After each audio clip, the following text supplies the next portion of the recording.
ये कहानी काफ़ी पुरानी है और ये उस वक्त की कहानी है। बारिश हो रही थी और इस वक्त रात के 11:30 हो रहे थे।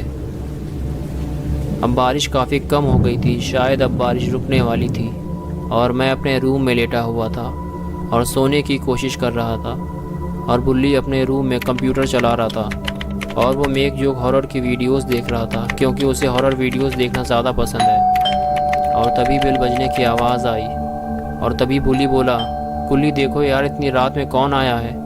और मैं उठकर चला गया, लेकिन वहाँ तो कोई नहीं था। हाँ, ज़मीन पर कुछ पैरों के निशान बने हुए थे और वहाँ एक डॉल रखी हुई थी। बुल्ली ने पूछा, कौन आया है गुल्ली?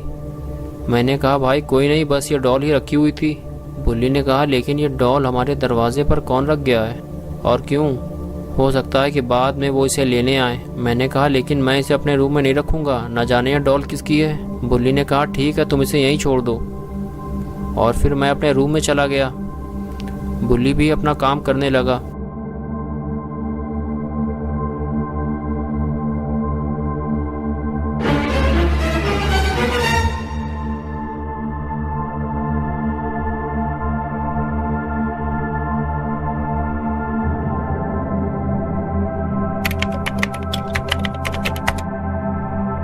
और तभी मैंने देखा कि वो डॉल मेरे बेड के पास खड़ी हुई है।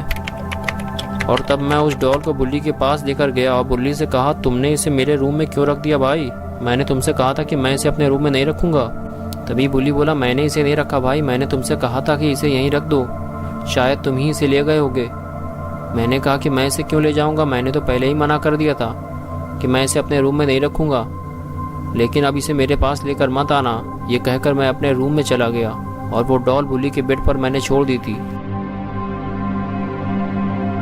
और मैं ये सोच रहा था कि ये डॉल आखिर है किसकी और कोई इसे क्यों छोड़ गया है। लेकिन बाहर जो मैंने पैरों के निशान देखे थे वो तो मुझे इसी डॉल के लग रहे थे, जैसे कि ये खुद ही चल कर आई हो। लेकिन ये कैसे हो सकता है? मैं बिना कुछ ज़्यादा ही सोचने लगता हूँ।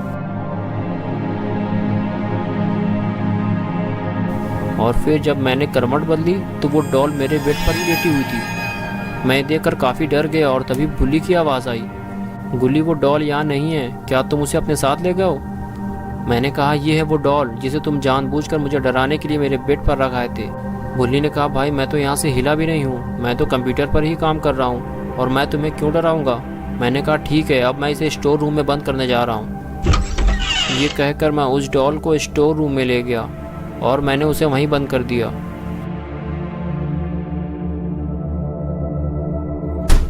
फिर मैं बुल्ली के पास गया और बुल्ली से कहा कि मुझे ये डॉल बड़ी अजीब लग रही है और अगर तुमने इसे मेरे रूम में नहीं रखा था तो वो मेरे पास कैसे आ गई?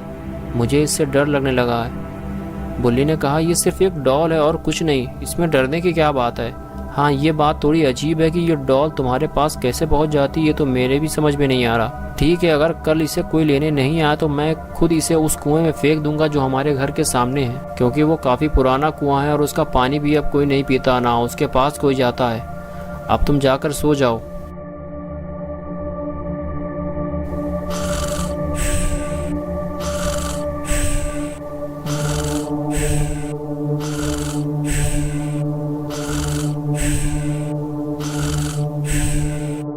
और उसके बाद मैं अपने रूम में सोने के लिए चला गया।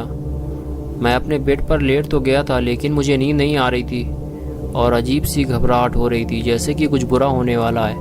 और कुछ देर बाद ही कुछ अजीब सी आवाज़ आने लगी, जैसे कोई दरवाज़ा खोलने की कोशिश कर रहा हो। लेकिन मैंने सोचा कि हो सकता है कि ये हवा से हिल रहा हो, क्योंकि हवा भी काफ़ी तेज़ चल रही थी। इसी वजह से मैं देखने भी नहीं गया।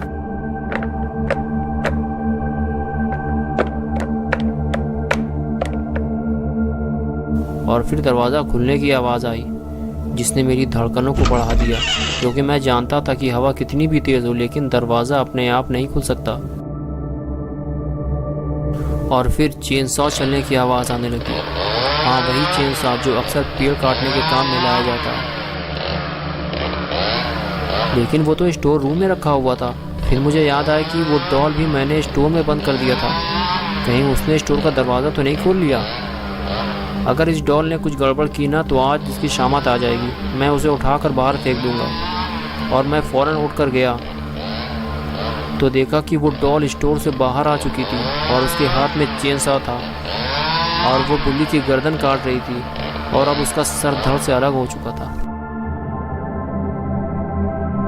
और ये देखकर मैं बहुत ज़्यादा डर गया और मैं सीधे घर से बाहर भागा और वो मेरे पीछे पीछे आने लगी, लेकिन मैं भागता रहा क्योंकि मैं मरना नहीं चाहता था।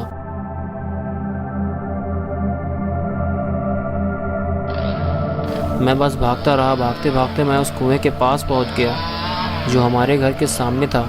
यह काफ़ी पुराना कुआं था और यहाँ के लोगों का कहना था कि इस कुएं में कभी भी झांकना नहीं चाहिए क्योंकि इसमें झांकने वाला ज़िंदा नहीं बचता। और कभी कभी इस कुएं के आसपास कुछ चीज़ें भी पड़ी मिलती थी, जैसे कि खिलौने, खाने की चीज़ें और पैसे, लेकिन उन्हें कोई नहीं उठाता था क्योंकि सब जानते थे कि ये एक छलावा है, क्योंकि हर साल ये कुआं किसी न किसी की जान लेता है। और अब मुझे यकीन हो गया था कि ये डॉल भी इसी कुएं से आई है और इसे हमें अपने घर में नहीं रखना चाहिए था, लेकिन इसे रखने की सज़ा हमें मिल चुकी थी। मेरा दोस्त बुल्ली मर चुका था, लेकिन मैं मरना नहीं चाहता था। मैं बस छुपा हुआ था और ये सोच रहा था कि वो डॉल जहाँ से भी आई है वो वापस चली जाए। और तभी कुएं में कुछ गिरने की आवाज़ आई। मुझे लगा कि वो डॉल शायद इसी कुएं से आई थी और इसी कुएं में वापस चली गई है। और तभी मैंने उस कुएं में झाँक कर देखा, लेकिन मैं एक बात भूल गया कि इस कुएं में झाँकने वाला ज़िंदा नहीं बचता। और कुएं में झाँकने की कीमत मैंने अपनी जान देकर चुकाई।